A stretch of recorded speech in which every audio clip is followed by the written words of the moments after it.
Vandag gaan ek vir julle wys hoe om 'n oudtydse telefoonpudding te bak. Ek weet nie hoekom hy telefoonpudding genoem word nie. Miskien omdat as die ou mense hom gebak het, dit so lekker was dat hulle al hulle bure en familie en vriende gebel het om te kom saam eet en vandaar die naam telefoonpudding. Wat ons nodig het vir 'n telefoonpudding is 2 koppies meel, 1 koppie suiker, 1 koppie melk, 'n half koppie kookolie, 2 eiers, 1 teelepel gemengde speserye, 1 teelepel koeksoda. Dit is wat ons nodig het vir die beslag. Vir die sous het ek 1 koppie suiker nodig. Ek gaan vandag breinsuiker gebruik want dit is asof breinsuiker meer 'n karamel smaak gee.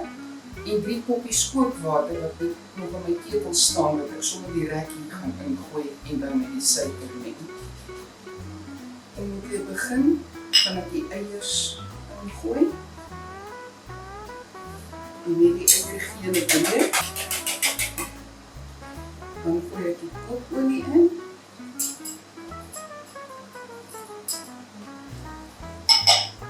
En 'n koppie suiker. En meng dit alles net saam. Nou gooi ek die koeksoda by die melk. En ek roer dit, wil dit net so bietjie oplos. Ek sif die meel en die gemengde speserye op in die mengsel. Die eiermengsel.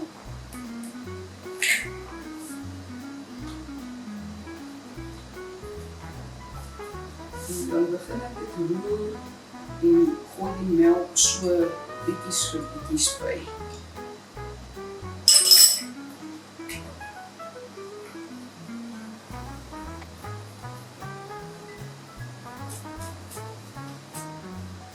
Dit is 'n heerlike slokmengsel.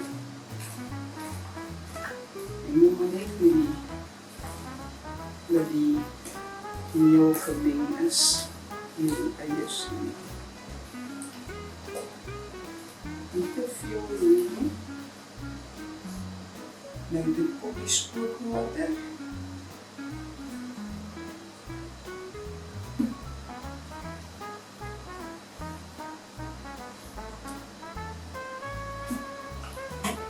En 1 koppie suiker.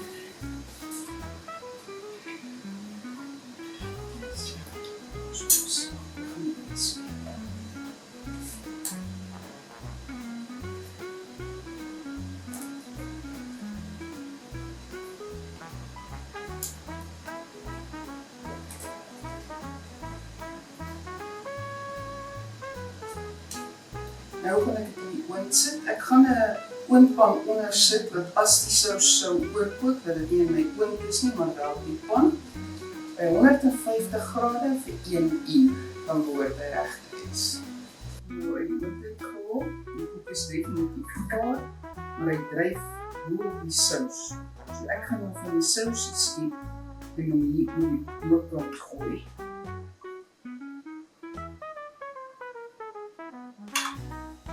Bookkant weer sag te maak.